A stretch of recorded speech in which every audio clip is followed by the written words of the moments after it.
Hello and welcome to the Coaching Podcast, Coaching for Success in Sport and Business.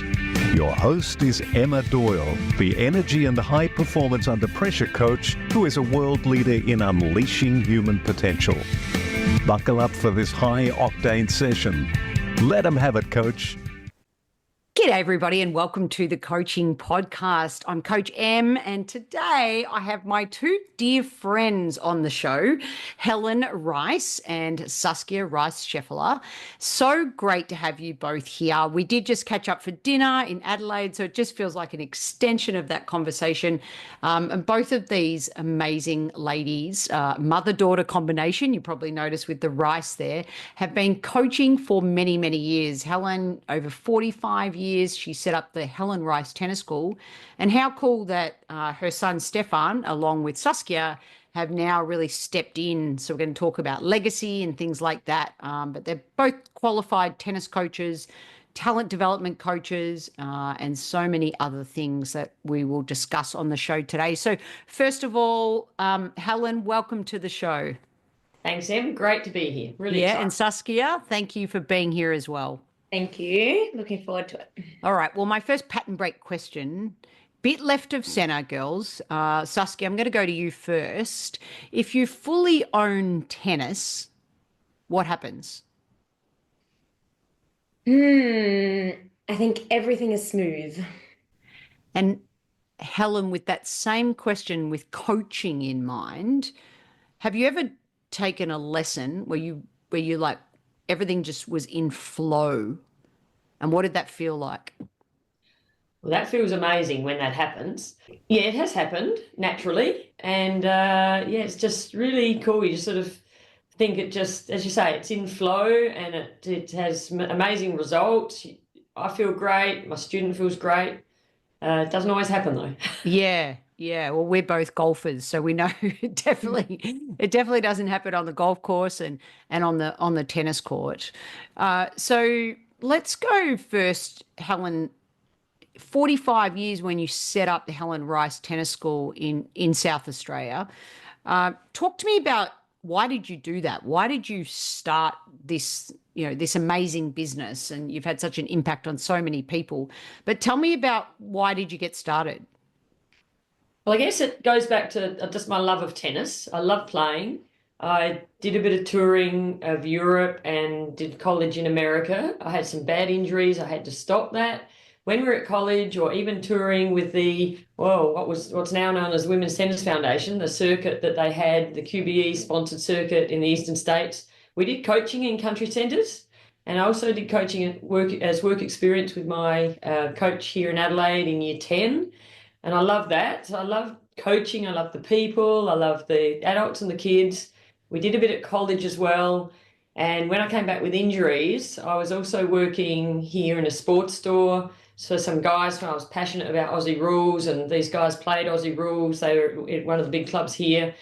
And then I thought, I'll just dip into a bit of coaching here. And my mum had some friends. She played socially, a little bit competitive, but she had some friends that she played with, and they said, oh, wow, we'd love to have some coaching for our kids, and we'd love some coaching. So it started off with about 2 groups of people. So I just did it part-time when I was working in the sports store, just debating whether I might follow up with phys ed studies or not. And then I just loved it, and it sort of organically grew. It was amazing.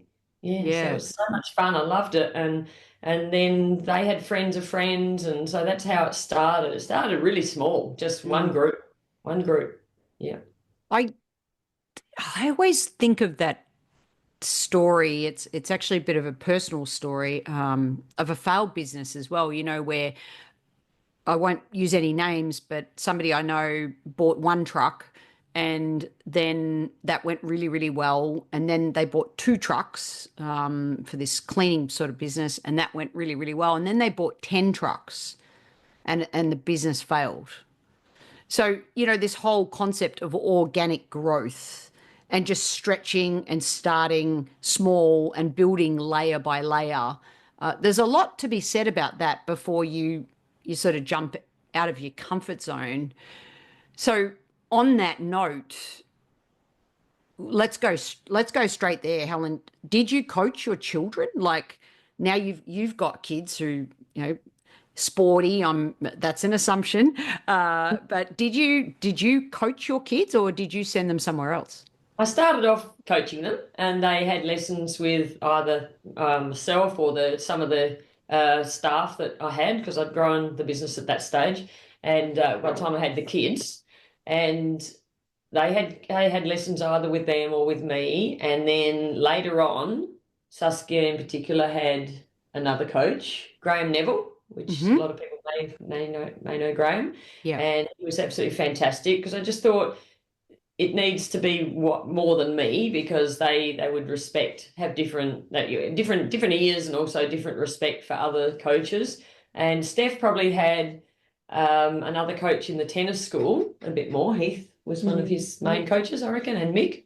And then we have another son. I have another son, Tommy, who's a twin of Steph's, and he wasn't as interested in the tennis, but he learnt within the tennis school as well. Yeah. Right. So Saskia, what was that like, having your mum coach you just for that early stage? I think we always had a pretty good coach-student relationship. I certainly think that I would get more frustrated and more emotional when I was on the court with her compared to on the court with another coach. Yeah. Certainly, yeah, there was a bit more of a, I guess the frustration and the emotions would come out a little bit easier. But I also think it was really beautiful to have that relationship. And when we were on the court, I had a lot of respect for her as a coach, and a lot of trust as well, which is, as we know, so important in a coaching relationship. And that genuine belief that she obviously wanted the best for me as well. So I think from that perspective, it was really cool to be able to have that relationship. And a lot of people often said, "Oh my God, I can't believe that your mum can coach you. Like, how does that work?" But I think we did it pretty well. Yeah, I think Sus was such a great listener, as you still are. You really listen, you take on board the knowledge, and you were great to coach in that way, because whereas a lot of people would wonder, how do you do that? And parent-daughter, parent-son, and it certainly worked really well with you, because I think you do respect and listen so well, and that was, and that hence it worked. Whereas a lot of kids would think, "Oh, Mum, what do you know?" or "Dad, what do you know?" and or they might just the relationship was really good. Our coaching and our relationship was really good, and our coaching relationship really did work well. It was more just to sort of later, as she was developing, Graham had some different ideas, and really important that she heard other ideas and had some squads with others as well, to development squads and things like that. Yeah, I think a couple of things in what you said there. I heard the trust factor. I heard diversity of opinion. So for leaders listening to this in the workplace, and also if you are going to coach your child, I know I work with a lot of managers that even come up to me and say, "Should I coach my kids?" I think education, and with that, contextual markers. So have a marker when you are mum or when you are coach. It might be as simple as wearing a hat or a jacket. But I think there's little subtleties in there that make for that healthy balance, which clearly both of you have. And Helen, you're one of the nicest, positive people that I've ever met along my journey. And you're so supportive of others, and the way you've mentored other coaches, and of course won the Australian Newcomb Medal in 2017 and finalist on many other occasions. Saskia, what are you most proud of your mum's achievements? I think definitely her unwavering passion and commitment to do what she does, which I think is also, probably a big reason why Steph and myself have been inspired to continue down a similar path, because we've seen the enjoyment that she's got out of it, the lifestyle that she's sort of created with working a lot, but somehow still maintaining a work-life balance and an unwavering love for what she was doing. So I think that that's definitely something that we see day in, day out and still do. And as far as, her achievements go, I think just, gaining that recognition and respect within the tennis community in Australia. Do you feel any pressure to follow in her footsteps, or how's that play out for you? I think I was definitely adamant when I was growing up, when I started coaching through high school and uni, that I was not going to do that because that's what mum does. And then I kind of just found my way back to it. I guess, like mum was saying, that organic growth and development, and ended up just back realizing this is actually something I love, and probably because I'd had such an inspiring mentor and mum growing up doing it as well. So I think that through that, there's certainly been opportunities because mum has opportunities and I then get some opportunities. Steph gets these opportunities as well. And I think initially, yes, definitely a bit of pressure of, oh, she's been such an icon. How are we going to live up to that? But now I think we've established ourselves, and with her support have been able to continue her legacy and also add our own little flair as well, and sort of become our own people in the industry. Yeah. One of the things I've been doing since being back in Australia is doing presentations in regional Victoria around legacy, and I've been reading James Kerr's book here on legacy. So I just want to read out a section, and then Helen, I'm going to ask you about, of course, what you want your legacy to be. What you leave behind is not what is engraved in stone monuments, but what is woven into the lives of others. Your legacy is that which you teach. So, Helen, with that quote in mind, what do you want your legacy to be? Well, I think that I would like to be known for just helping people develop as people, playing through tennis. So they develop their tennis, but they're developing their health, their fitness, their well-being, their positivity and confidence. And I would really love to know that I've had an impact on people's lives more than just the tennis, but developing the people as well-rounded people, and at the same time having a love for tennis. Well, that's 100% how I would describe you, Helen. So, that's the vibe, isn't it? That famous line from The Castle, the vibe, just the vibe of the Constitution. It's just the vibe of Helen Rice. And the other thing, Saskia, in this book that it really stood out for me is what is my job on the planet? What is it that needs doing that I know something about that probably wouldn't happen unless I take responsibility for it? So in other words, if you and Stefan hadn't taken over your mum's business, I mean, what might happen, right? It might just fizzle out, or maybe somebody else takes it over and gives it a different spin. So with that in mind, and just hearing what your mum's legacy is, how do you think you and Stefan add value to the business?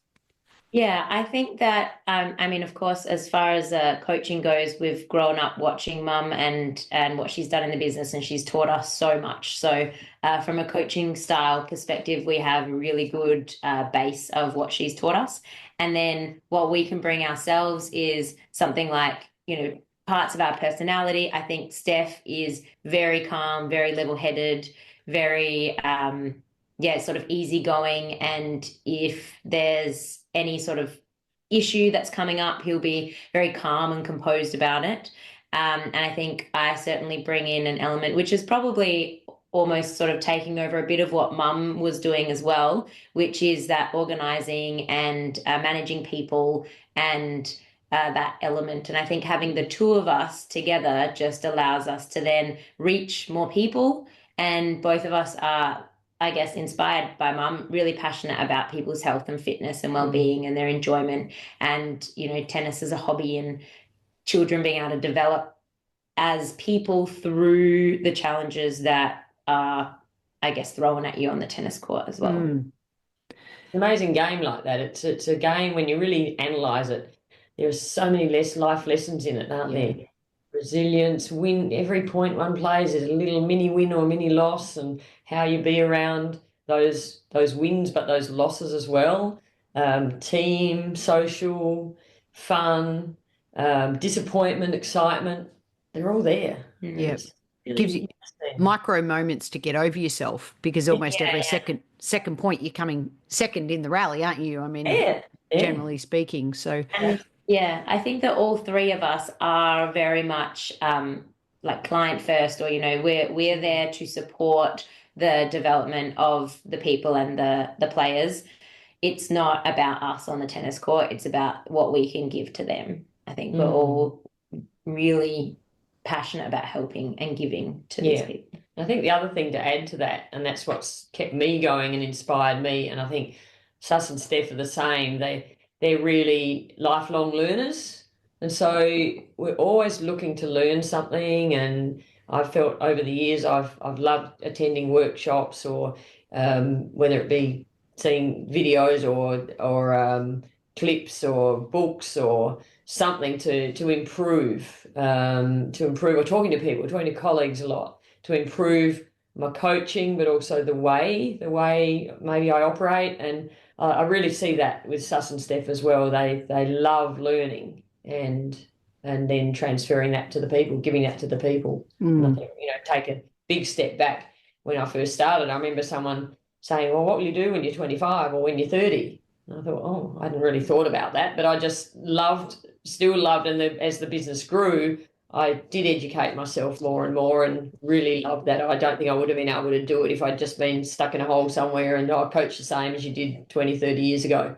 You've got to grow with it to just to evolve yourself and also the business. Okay, so love that. Love chatting to you both always. Let's talk about learning. Saskia, you have done leader as coach. You've done I have the opportunity to work with you numerous occasions from a mentor perspective. So, you're definitely a sponge to learning, which is awesome. Communication in coaching, leader as coach, got this concept of your background, the German background. Okay, so just go with me on this. Where I'm sort of heading is take your racket back, step forward, follow through, eins, zwei, drei, right? Like very prescriptive coaching. And that through the course Leader as Coach, we work on not giving any direct commands, or you can't tell someone what to do.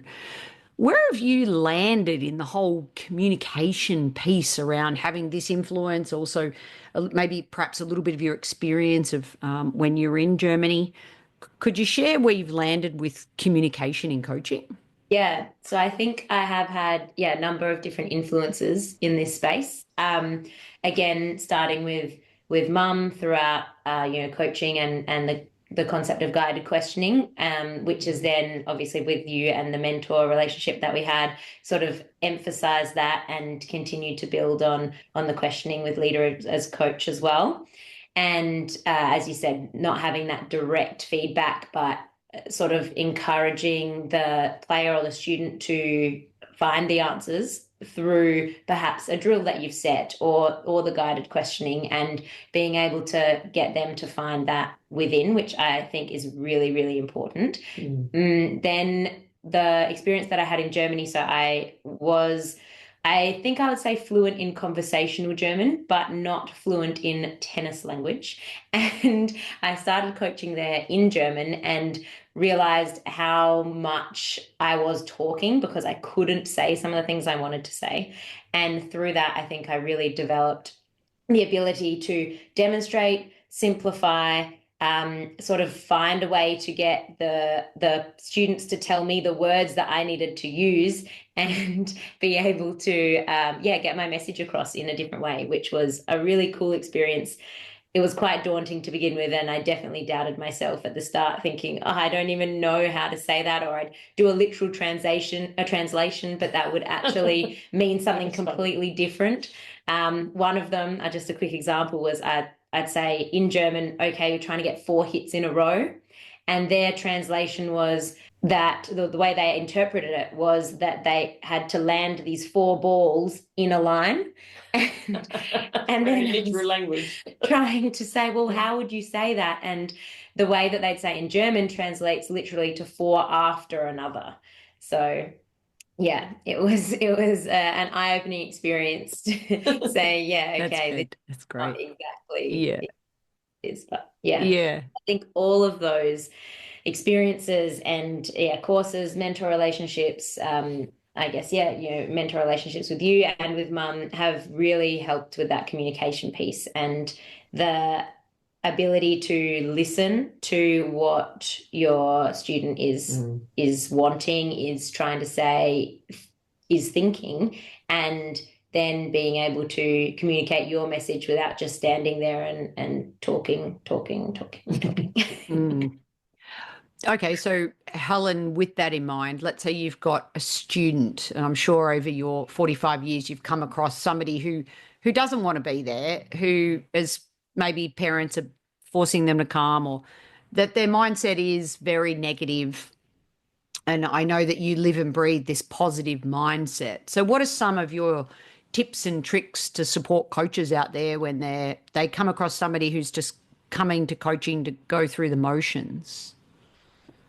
Oh, gee, that's a tricky one because there aren't a lot of people that go through the motions, but I think with us, we're quite fortunate. But I'm sure there are a few. But just trying to inspire them to maybe at the beginning of the session, what would you like to work on? So you put it to them, and knowing in the background what I feel they need to work on, but also what would you like to do? What would you like to start with, and then letting them make their decisions really about how their lesson would like to be, but at the same time guiding it, like Saskia said about the guided questioning. We'll always work on that in the coaching, but also I might be able to guide them around to something that I really feel they need to work on, but at the same time I feel as though they've empowered themselves by making that choice of, for example, just what they might like to do at the beginning of the session. Then they're pretty happy, so then we might go into something that is perhaps I feel a bit more necessary, and then try and create an environment or a drill where it is still a fun activity for them, that they find it fun or inspiring, even if some of the activities, if they're not, that'll just send them home. That those will want to come back. So somehow guide them to empowering themselves. But there's also like a kid that we coach who is actually inspired, but he was having a real struggle with his matches. But we knew he could turn even results around. And then we'll often use what we call a positive process of just analysing quickly what happened, maybe the too many balls in the net, and why did that happen, and what will I do? What's my positive action? That's more around a coaching tool as to how will I make this shot great? What's your positive action? And so then they're going on to the next point or next activity in a coaching session with the what to do and not what not to do. That makes sense. So I always try to look for what am I going to do to make this shot better, as opposed to what won't I do? Oh, I'm not doing this, I'm not doing that. Okay, what can I do to make this shot better? So that sort of might be more the language about the what, why, how will I make it great? Yeah. And I love the future-based as well. What's within my control and what can I do about it, and what's my positive action, which is all future-based thinking, which I'm a huge fan of. And of course, in my TEDx talk, I share the story about coaching in a women's prison, and I had to follow them before I could lead them, which of course is one of my favorite Gandhi quotes. There go my people, I must follow them, for I am their leader. Which I love that, because that's what you're talking about right now, really at the essence of it. So let's go with our guiding question next. I don't know who to ask first, but of course it is in 1 to a maximum of 3 words. What do you think makes a great coach? Over to you both. Maybe you could do 1 word each. Passion. Empathy. Trust. Curiosity. Excitement. I suppose that's passion a bit too, though. But just being excited, yeah. And this one, I've got a hyphenated surname, so I'm going to count this as 1 word: active listening. Active listening. All right, well, let's go there. What does active listening mean to you? So it means really being in tune with your student, whether it's because you ask them a question or something that they would just like to say to you, and to make sure that you are listening, asking clarifying questions if there's anything that you're not 100% clear on, but also acknowledging what they're saying. So even things like, yes, okay, I understand, and really engaging with what they're saying, and then trying to communicate, work together, I guess, to find that solution. Or yeah, see how they want to proceed from there. Thank you for sharing that. I still, when I watch coaches, my number one thing is and I say this with love and kindness in my heart, and also because that's how I used to coach, but I still feel like there's too much verbal diarrhea out there. Helen, can you relate when you first started coaching? I mean, I felt like I just talked way too much. And also even I'd listen while I was listening, I'm already thinking of how I'm going to respond instead of just being really present. It's taken me a while to learn that. And it wasn't until sort of I hung up my rackets that I truly learnt the power of deep level listening and not worrying about what I have to say or what I needed to look like on the court or even off the court. What's your chapter 1 versus chapter 2, or as it relates to language and what Saskia just said, Helen? Yeah, I think early days I definitely spoke too much and didn't listen enough, and I would probably not ask the empowering questions as much. I know that there were times where I'd even now I've got to really be sure I'm listening well, because I might ask them what they want to work on. And I have a little plan of my own. And what's the use of asking them what they want to work on and they tell me and then I do something else? That's happened before.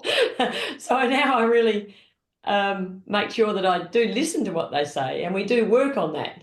And then the lesson just flows so much better because they're working on something they feel didn't work in the match, for example.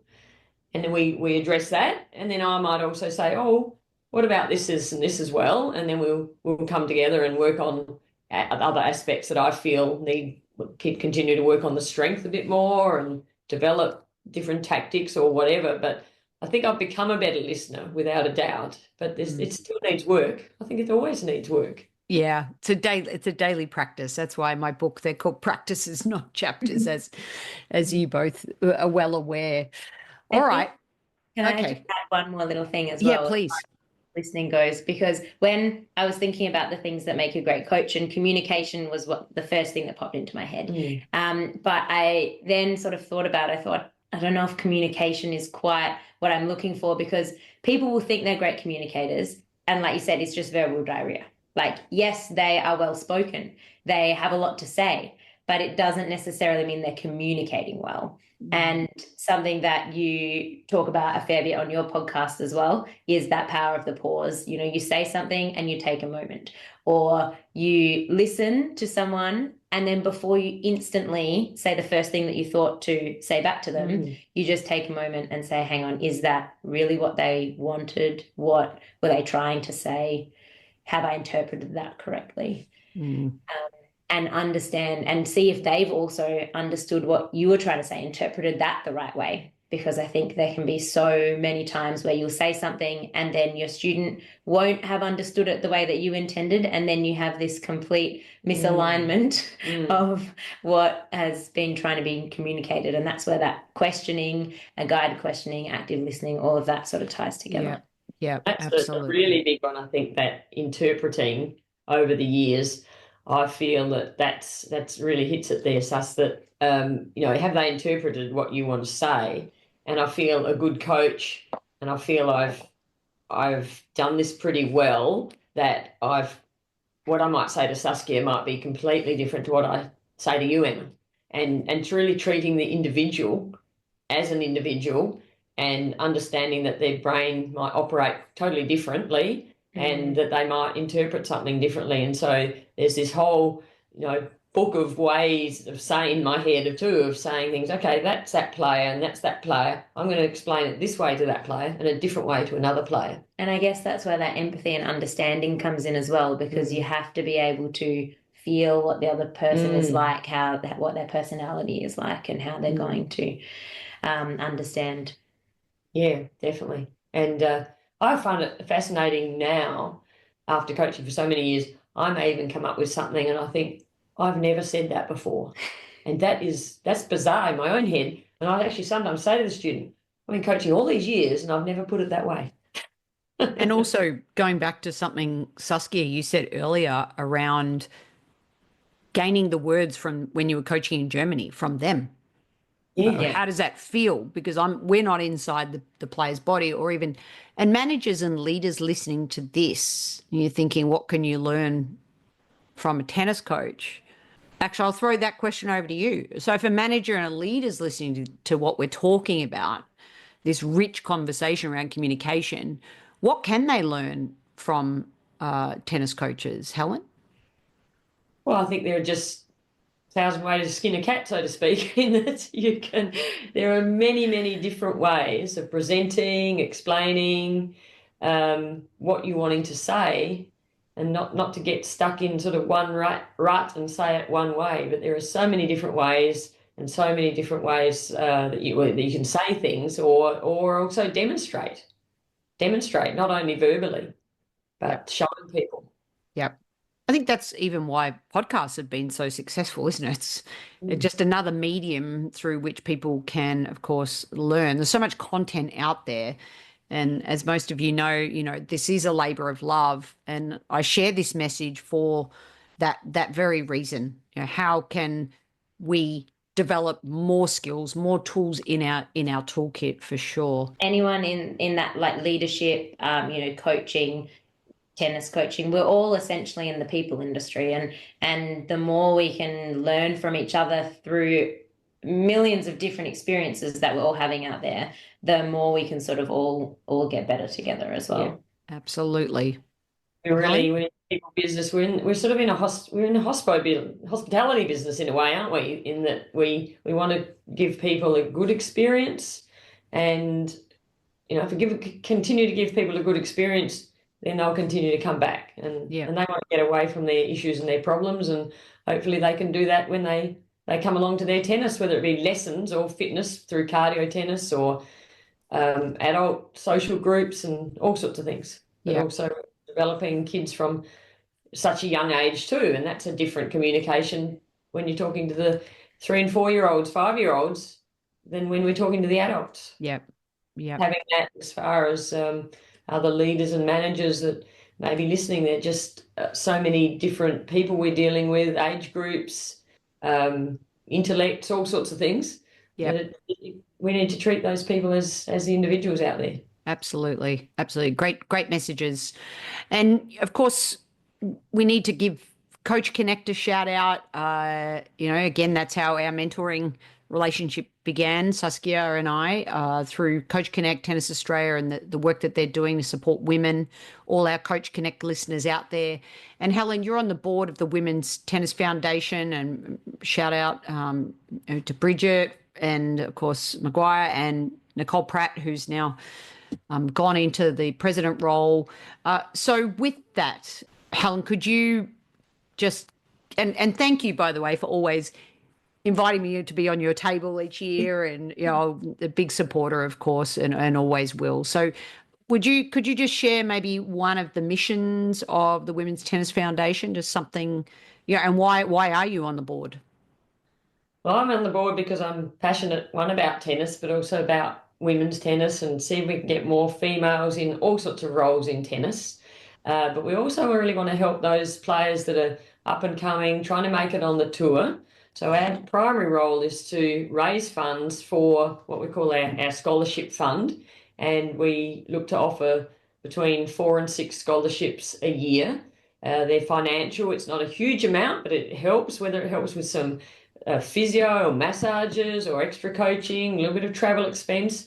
And then those players who receive, they have to apply for the scholarships. Those players that win the scholarships, they are also representing the Women's Tennis Foundation, but we want to support them as they support us in just helping them. But it's actually about the support, not the financial support, but also that emotional support that they'll get from belonging to the foundation, and people following them and interested in them, and giving that support, because it's a lonely world out there on the tennis circuit, as you know, and having a team or foundation behind them, it makes the world a difference. Yeah, absolutely. Thank you for the work you do there. And of course, let's round this episode off with Saskia, mentor advice. What's the best piece of coaching advice you think you've ever received? Oh, that is a hard question. It's a bit of a general one. You have been given this advice from a variety of different sources, but it comes down to that communication and relationship piece, I think. So obviously, yeah, the ability to communicate your message in a variety of different ways, because not everyone is going to understand something the same way. And to build that trusting relationship with the person that you're working with, whether that be, a student on the tennis court or a coach in a coaching course, so that then the message that you're giving is going to be received with that kind of trust and belief, just by developing that relationship of, hey, how was your day? Anything exciting happening this weekend? Just creating that relationship that you care, I think, which I do as well. Very good. Can I ask, with your generation, is trust given or do you have to earn it? I think it has to be earned. Yeah. And Helen, when you were growing up, were you taught to trust someone until they burnt that, or do you think trust is also earned? I think we were probably taught that a bit more, that you would, anyone respect your elders, so to speak, and old people that were older than you would trust them. But I think it is more important that it's also earned. Yeah. Yep. I agree with that. In today's day and age, we have to walk our talk, we have to lead by example, as well as listen to our people so that we can then lead them. I think that's been a through line of this episode. So from developing both people and players, I know you both value the health, the fitness, the well-being, and living with a positive mindset. So one last question, positive mindset, what does that mean to you both?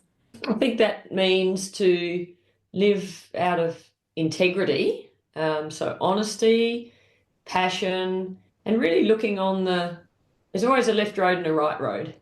You make the choices, and in life in general, you can go into sort of the left road into the dark and wallow, or you can look for the light and find a shining light somewhere in every dark moment. And I tend to encourage that and look for that myself, and really try to get the most out of say every moment. Well, that's not going to happen. Sometimes you have to sit with the dark moments and work out how to find that light and work towards that. Yeah. Saskia? Yeah, I think for me, from a general life perspective, is sort of finding beauty in the everyday. And then when it comes to coaching or being on the tennis court, that everything is a learning opportunity. And so, okay, you could be completely devastated after a loss, or, you've been working on this particular shot and it's just not working out for you. But what can you learn from that? How are you going to use that experience to learn and improve and get better, as opposed to wallowing in this sort of pit of sadness. Yeah. And really, using those experiences to grow and develop. And I think that's really relevant. And I'll just add one more thing. So if I were hanging the clothes, I can get enjoyment out of that, because I might hang them a certain way, not OCD way, but just enjoy, as Sus said, in the moment, or the beauty of the world around us. And even just, okay, I've got to hang those clothes. So I might as well enjoy hanging those clothes and look for the way that I can see enjoyment out of that. Nothing to do with tennis, but yeah. I don't know whether you add this or not, but it's just seeing the simple things, getting enjoyment out of what a lot of people consider the mundane. That is why anytime I'm in Adelaide, we will always have dinner. I love the friendship that tennis creates as well, doesn't it? It really has, it's, lifelong friendships. Even though I'm not doing tennis as much anymore, I'll always pick up the phone and catch up with you two inspirational women. the Helen Rice Tennis School. Rice Tennis is well and truly alive and well. Love the new logo. Congratulations on your legacy, Helen, and Saskia and Stefan. Wishing you all the best in the future with curiosity, passion, and excitement. Thank you so much for being on the Coaching Podcast. Thanks for having us, Emma. That was awesome. Em. It was awesome. Always good to chat. Always good to chat. Everybody remember that communication comes in all forms, and think about how you can use your language to bring out the best in others. And thank you so much, everybody, for your active listening. The Coaching Podcast is sponsored by Transition Coach for Athletes, a global coaching, mentoring, and US college sporting scholarship placement service. The service helps athletes navigate the often challenging world of choosing your best college fit while maximizing sports performance. Visit www.transitioncoachforathletes.com. If you enjoyed this episode, please leave a rating review on your podcast listening device. And don't forget to tell a fellow coach about the show. The ball is in your court to take action and enjoy your coaching.